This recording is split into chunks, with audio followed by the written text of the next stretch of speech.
नाव चाहिए भगवान को। नाव दिखी पर नाविक नहीं दिख रहा, केवट नहीं दिख रहे। भगवान ने आवाज दिया केवट, जोर जोर से बुलाने लगे भैया केवट। तो केवट दूर से आवाज दे, बताइए। राम जी कहते पार जाना है। केवट कहता कि आज छुट्टी है, नाव ना चलेगी, आज नाव नहीं चलेगी, कल आइएगा, कल ले चलेंगे। कल कैसे आ सकते, आज ही जाना हमारा जरूरी है। केवट कहता है जरूरी है तो इंतजार करिए, प्रतीक्षा करिए महाराज, नहीं जाएगी नाव। राम जी बोले देर हो रही है। केवट मुस्कुराया, देर हो रही है। आया सामने, भगवान केवट से नाव मांग रहे और केवट मना कर रहा है। गजब का सुंदर यहाँ पर भाव है भक्त भगवान का। बाबा मानस में दर्शन करा रहे हैं। रे मांगी नाव न केवटुआ, कहई तुम्हार मरमो में जाना। मांगी नाव न केवटुआ, कहई तुम्हार मरमो में जाना। चरण कमल रज कहूँ सब करी, मानुष करनी मोरी कछुआई। छुअत सिला भय नारी सुहाई, पाहन पे ना काट कठिनाई। तरने बमुने घरनी हुई जाए, घाट पर मोर नाम उड़ाए। एहि प्रतिपाल सब परिवार, नहीं जानो कछु और कबारो। मांगी नाम न केवट आना, कहई तुम्हार मरमो में जाना। कहई तुम्हार मरमो में जाना, कहई तुम्हार मरमो में जाना। मांगी नाव ना केवटा। राम जी कहते नाव लाओ, केवट कहता नहीं लाऊंगा, स्पष्ट मना कर रहा। राम जी कहते पार जाना है, केवट कहते आज छुट्टी है, कल आइएगा। भगवान बोले सामने तो आओ। केवट सामने आया, बात आगे बढ़ी। अरे आपको तो कदापि नहीं, आज नहीं, कल नहीं, कभी नहीं ले जाऊंगा अपने नाव से। राम जी बोले क्यों? बोले अरे महाराज, कहई तुम्हार मरम में जाना। आपके बारे में पूरा पता करके बैठा हूं प्रभु। क्या पता किए हो? ऐसा क्या मैंने किया है कि आप मुझे अपनी नाव पर नहीं बिठाओगे? केवट ने कहा चरण कमल रज कहूँ सब कहाही, मान सुकरन मूरी कछु है। मैं भी मनुष्य हूँ, मानव हूँ, और मनुष्य होने के नाते, मानव होने के नाते पहले अपना लाभ विचारूंगा, फिर आपको पार उतारूंगा। और अपना लाभ विचार करके ही कह रहा हूं कि अपनी नाव पर आपको नहीं बिठाऊंगा। क्या लाभ विचार रहे हो? मुझे नाव पर बिठाओगे तो हानि हो जाएगी, बिल्कुल हो जाएगी। क्यों? छुअत सिला भई नारी सुहाई। मैंने सुना है आपके चरणों की रज के स्पर्श से शिला भी, पत्थर भी नारी बन जाया करती है। कहीं मेरे इस काठ की नैया, वो भी जल से भीगी हुई लकड़ी को, कितनी भी कठोर लकड़ी हो, उसे 24 घंटे के लिए जल में भिगो दो, उसे काटना आसान हो जाएगा, उस लकड़ी मुलायम हो जाएगी, कठोरता नहीं रह जाएगी। और प्रभु ये काठ की नैया हमारी निरंतर जल में रहती है, तो और भी ज्यादा मुलायम हो गई। जब आपके चरणों की रज स्त्री बनाने में सामर्थ्यवान पत्थर को है, तो मेरी इस नाव की क्या औकात भला। और ये अगर नारी बन गई प्रभु तो ना मैं घर का रह जाऊंगा ना घाट का, मैं तो बर्बाद हो जाऊंगा। प्रभु ने कहा ना घर का ना घाट का। अरे नारी बन गई तो घाट से भले चले जाओगे, नाव नहीं रहेगी, घर से क्यों निकाले जाओ। केवट कहता यही प्रतिपालूं सब परिवारों, इसी नाव को चलाकर जो कमाता हूं उसी से परिवार पालता हूं। परिवार का आशय जान रहे हो ना, हमारा ब्याह हो चुका है, पत्नी बच्चे हैं, और ये नाव अगर स्त्री बन गई तो नाव हमारी तो स्त्री भी किसकी होगी? केवट की। जिसकी नाव स्त्री उसी की। तो अब एक पहले से ब्याह कर घर में रखा हूं और दूसरी यहां से लेकर घर जाऊंगा तो वो घरवाली घर में घुसने देगी? आप घुसने दोगे? ऐसा होगा तो कोई महिला नहीं करेगी का। तो घाट का नहीं रह जाऊंगा, नाव नहीं रहेगी, घर का नहीं रह जाऊंगा कि दूसरी स्त्री लेके जाऊंगा, दोनों जगह से भगा दिया जाऊंगा। कोई भी महिला यह बर्दाश्त ना करेगी। अब महाराज ये एक बात कारण, और दूसरा इसी से कमाकर अपने परिवार बच्चों का पालन पोषण भरण पोषण करता हूँ, पेट पालता हूँ। अगर ये नारी बन गई तो हमारे यहाँ तो भूखे मर जाएंगे सब, अन्न के लाले पड़ जाएंगे नाथ। इसलिए अपना ही तो सोचकर मैं आपको नाव में नहीं बिठाऊंगा। राम जी ने कहा और कोई उपाय है? बोले हाँ, यही घाट से थोड़ी के दूरी है, थोड़ी दूर पर चले जाइए। इस घाट से थोड़ी दूर पर एक घाट है जहां पर कटलो जल था, कमर तक का जल है। आप चाहो तो प्रवेश करके पार कर जाओ, डूबने का डर नहीं। भगवान ने कहा जाने को तो मैं चला जाऊं, लेकिन हमारे साथ हमारी सियाजू भी है, और कमर तक जल में सियाजी कैसे प्रवेश करेंगी? क्यों? क्योंकि जलमा चौकी वरुण अपारा, जल के अंदर वरुण देव का निवास होता है। वरुण देव मगरमच्छ की सवारी करते हैं और जल के अंदर रहते हैं, और मैया जानकी वरुण देव अंदर हैं तो कमर तक जल में प्रवेश करके वो पार नहीं जा सकते। ये अमर्यादित अशोभनीय है, इसलिए मैं तो जा सकता हूं पर जानकी नहीं जा सकती। दूसरा उपाय कोई बताओ।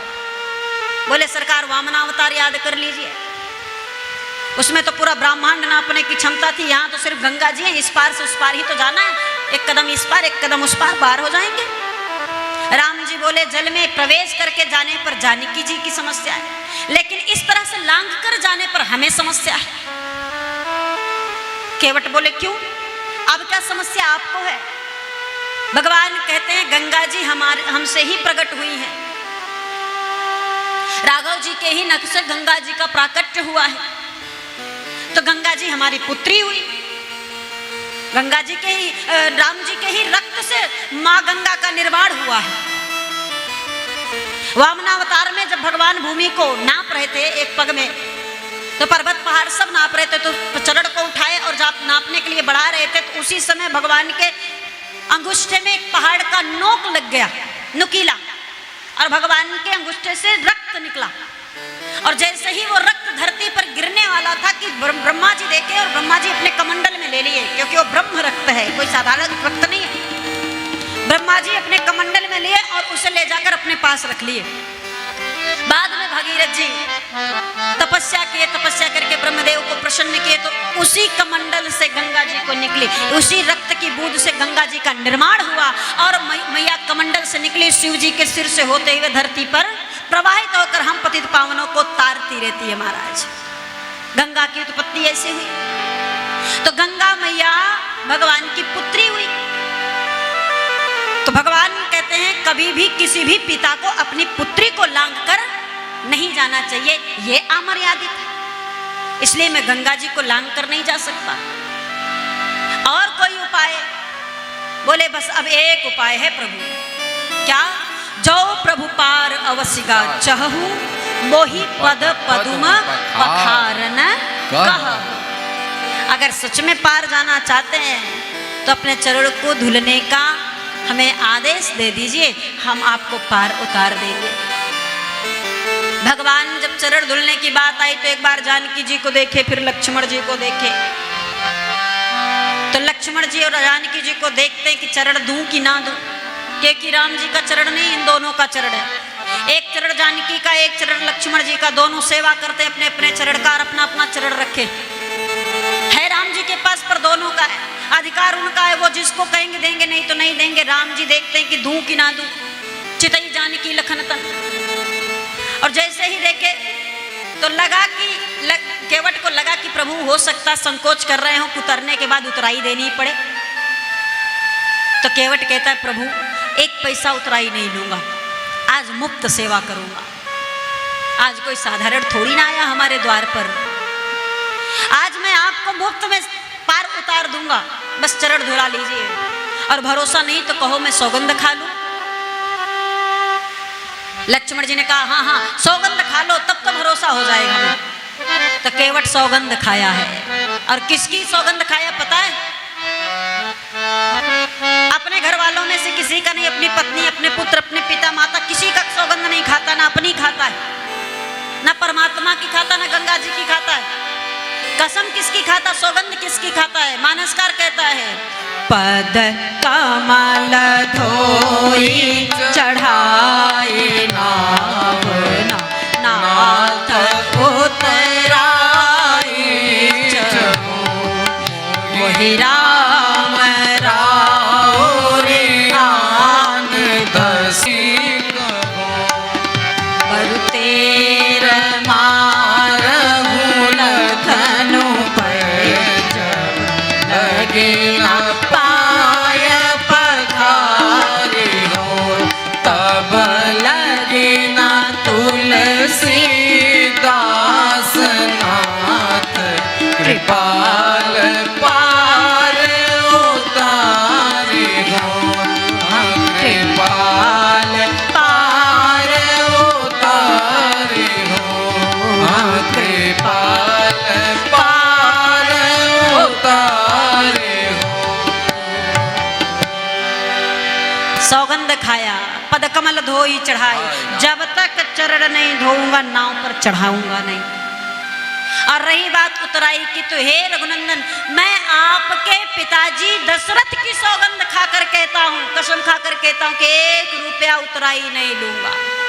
विचार करिए, राम जी ग्राहक हैं और कसम खा रहा तो ग्राहक के ही पिता का, अपने घर में किसी का नहीं, अपनी क्षति नहीं। सुनते ही लक्ष्मण जी को क्रोध आया, चुप। केवट होकर के हमारे पिताजी तक पहुंच गई, इतनी हिम्मत, मार डालूंगा। केवट ने कहा रे ये केवट का घाट है, जनक की सभा नहीं है कि लक्ष्मण बोलेंगे तो लखन सकोप बचन जे बोले डर सकता है। केवट की घाट पे नहीं चलता, यहाँ केवट की ही चलती है महाराज। मैंने डर कहता प्रभु चिंता ना करिए, हम निपट लेंगे इनसे। लक्ष्मण जी हिम्मत हो तो मार कर दिखाइए। लक्ष्मण जी बोले एक बार में प्राण ले लूंगा। बोले मैं मरने के लिए तैयार हूं, कल भी तो मरूंगा, जन्म लिया हूं तो मरना है ही है। जो धरती पर पैदा हुआ है उसे मरना निश्चित है। पीपल बोला पात से सुनो पात यह बात, या जग की यह रीति है, एक आवत एक जाने वाला जा रहा, आने वाला आ रहा, जन्म लेने वाला जन्म ले रहा, मरने वाला मर रहा। मरना तो निश्चित है, तो कल के बजाय आज ही सही मर जाने दो। लक्ष्मण बोले मेरे हाथ से क्यों मरना चाहता है? बोले आपके हाथ से नहीं मरना चाहता हूं, आपके हाथ में ऐसा कुछ विशेष नहीं जो आपके हाथों मरना चाहता हूं। बोले वही तो मैं भी नहीं समझ पा रहा हूं।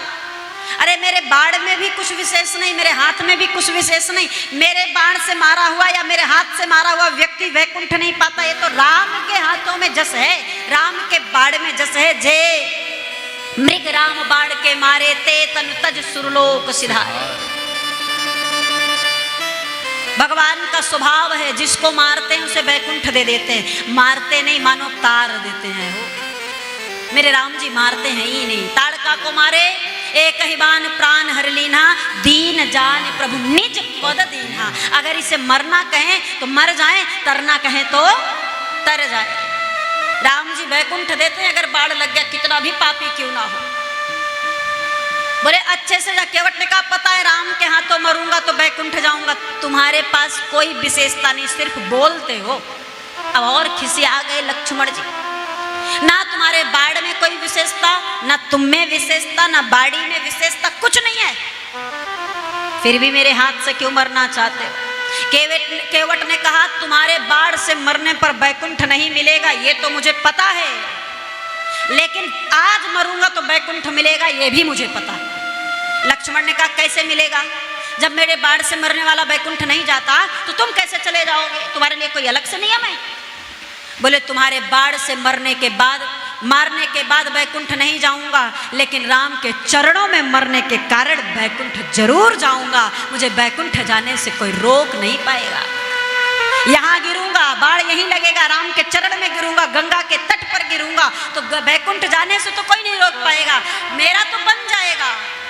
विचार तुम अपना करो, सोचो अपने बारे में। लक्ष्मण बोले मेरा क्या, मुझे क्या होगा? बोले अरे अरे ऐसे कैसे नहीं होगा? हत्या करोगे और खुलेआम घूमोगे? संविधान है कि नहीं है? कोई प्रशासन शासन है कि नहीं? लक्ष्मण बोले मतलब? बोले जब आप मुझे मारोगे तो मेरे घर वाले आपके खिलाफ मुकदमा FIR करेंगे, और FIR होने पर आपकी पेशी कोर्ट में होगी। हत्या के बदले जो सजा या आजीवन कारावास, फांसी क्या मिलेगा ये तो तुम जानो, अपनी तो बन जाएगी। लक्ष्मण धीरे से बाढ़ तरकस में रखे चुपचाप खड़े। राम जी ने देखा आज केवट ने लक्ष्मण को चुप करा दिया, जो जनक की सभा को ललकार दिया, जो राजाओं को हिला दिया, धरती को हिला दिया, उस लक्ष्मण को केवट चुप करा दिया। लक्ष्मण चुप, भगवान ये देखकर हंस पड़े। सुन केवट के बहन प्रेम लपेटे अटपटे, बिहसे करुणा ऐन चितई जानकी लखन तन। भगवान बिहसन था, उदास थे। केवट को बर्दाश्त नहीं हो रहा कि हम जब दुखी होकर भगवान के द्वार जाते तो भगवान हंसते हुए विदा करते, मुस्कुराते हुए विदा करते। आज मुझ दीन के घर मेरे दीनानाथ आए तो उदास कैसे ले जाओ? इसलिए केवट ने ऐसी बात की, भगवान ठहा के मार के हंसने लगे। महाराज केवट ने कहा बस सरकार, उतराई हमारी मिल गई। आपके द्वार पे हम हंसते, हमारे द्वार पे आप हंस दिए, अब इससे बड़ा और क्या चाहिए प्रभु? अब चाहे कुछ दो ना दो, हम तो उतर गए। भगवान ने कहा कृपा सिंधु बोले मुस्काई, सोई करू जही तव नावना। जिससे आपकी नाव बचे और मैं पार उतर जाऊं, वो युक्ति करो। केवट दौड़ कर गया और जाकर के महाराज कठौता लाया, जल भर के लाया और पानी भर कर कठौता लाकर भगवान के चरणों को भाव से धुलने लगा। भगवान केवट के सिर को पकड़े हैं, केवट भगवान के चरण को पकड़ा है। मानस में बाबा दर्शन कराए।